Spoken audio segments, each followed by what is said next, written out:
हाँ जी एवरीवन, ये सवाल तुम लोग के हर बच्चे के अलग अलग आते हैं। मैंने सोचा क्यों नहीं इसके लिए एक वीडियो ही बना दिया जाए। सवाल क्या? सर टाइम टेबल कैसे बनाए, ये आज तक नहीं समझ में आया। दूसरा कि सर टाइम मैनेज ही नहीं हो पा रहा है, ठीक है, तो एग्जाम एकदम सर पे आ गए, हम कैसे करें। तीसरा, क्या दोनों ग्रुप दूं या एक पे ही रुक जाऊं। भाई सुनो, सबसे पहले ठंडा पानी पियो, नहीं ठंडा भी मत पीना, बीमार हो जाओगे।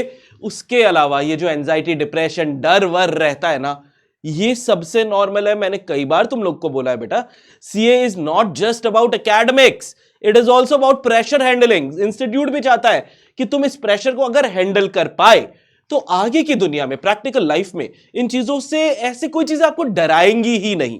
ठीक है, देखो ना यार, क्वालिफाइड चार्टर्ड अकाउंटेंट्स को आता है नहीं आता, लेकिन कॉन्फिडेंस एकदम ऊपर रहता है। तो ये कॉन्फिडेंस बिल्डिंग का भी काम हो रहा है तुम्हारा। आज कुछ ज्यादा ज्ञान नहीं दूंगा, हर जने ने तुम्हें अपने अपने तरीके से बता दिया है कि इन सारी चीजों को कैसे मैनेज करते हैं। मैं थोड़ा सा क्रक्स लेके आया हूं, और ये क्रक्स क्या है, ये आपके पुराने रैंकर्स, पुराने पास स्टूडेंट्स जो इन चीजों से डील कर चुके हैं, उनसे बात करके हम लोगों ने कुछ निचोड़ निकाला है। तो क्या निचोड़ है भाई? सबसे पहली चीज, 100 में से 100 लाने हैं क्या तुमको? है 100 में से 100 ही लेके आएंगे, इससे नीचे का तो टारगेट ही नहीं। अरे नहीं भाई, प्रोफेशनल एग्जाम है, आपको एक एक सीढ़ी चढ़नी पड़ेगी। और ये सीढ़ी चढ़ने के लिए भैया चाहिए क्या? आपको स्ट्रैटेजिक प्लानिंग करनी पड़ेगी, स्ट्रैटेजी बनानी पड़ेगी। हर सब्जेक्ट की स्ट्रैटेजी अलग होगी। आपके सारे टीचर्स आपको वो सारी चीजें बता रखे हैं कि उनके सब्जेक्ट को कैसे डील करना है। मैं एक ओवरऑल व्यू आपको देना है। सबसे पहले set your target to score 40। देख भाई, 40 पे पास होंगे ना, हर सब्जेक्ट के 40 नंबर कहां से लाओगे? सबसे पहला टारगेट तो यही होना चाहिए।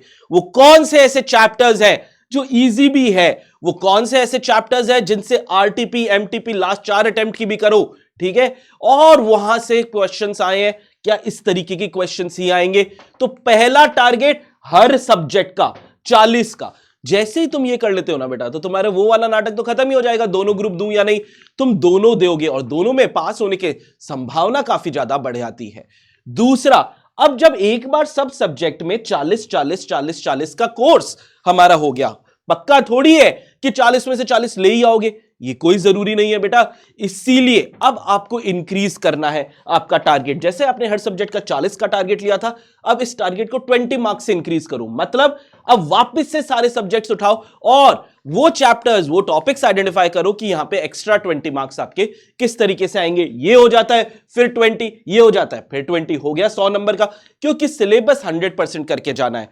ये हम लोगों ने कितनी बार देखा है यार, कि जो चैप्टर्स हमें बहुत अच्छे से आते हैं ना यार, उसका क्वेश्चन ऐसा टेढ़ा आ जाता है। कोई चैप्टर बहुत टेढ़ा है लेकिन क्वेश्चन इतना सिंपल आ जाता है। इसीलिए सिलेबस कवरेज अपनी 100% होनी चाहिए।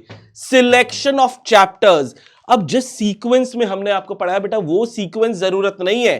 क्यों? ये जब पढ़ाया जाता है तब आप एकदम नए होते हो, एक बेस क्रिएट करना पड़ता है। बेस अब क्रिएट हो चुका है भाई, अब तो हथौड़ा मारने वाला टाइम है। और जब हथौड़ा मारना है तो अपने को स्ट्रैटेजिकली वो चैप्टर्स उठाने हैं जो आईसीएआई ने बोला है कि मैं इतने नंबर का पूछूंगा, आइडियली इतने नंबर का पूछूंगा, जो हमें भी इजी लग रहा है, नंबर भी ज्यादा से ज्यादा कवर हो रहे हैं। प्लीज रिक्वेस्ट है आपसे, थोड़ा जल्दी उठना चालू कर दो। आई नो बहुत मुश्किल है, लेकिन अब तो गर्मियां आ गई है ना। हाँ, तो अब थ्योरी को बेटा करो मॉर्निंग में।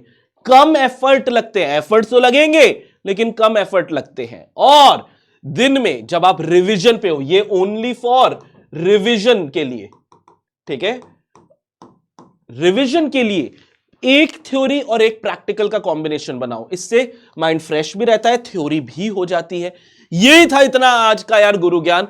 प्लीज फॉलो कर लो। ये डर वर, ये सारी चीजें ये लगती रहेंगी, इनको लगने दो, इनको जो लो। ओके बाय, ठीक है, तो okay bye, wish you all the best. जल्दी रिजल्ट सेलिब्रेशन में भी तो मिलना है।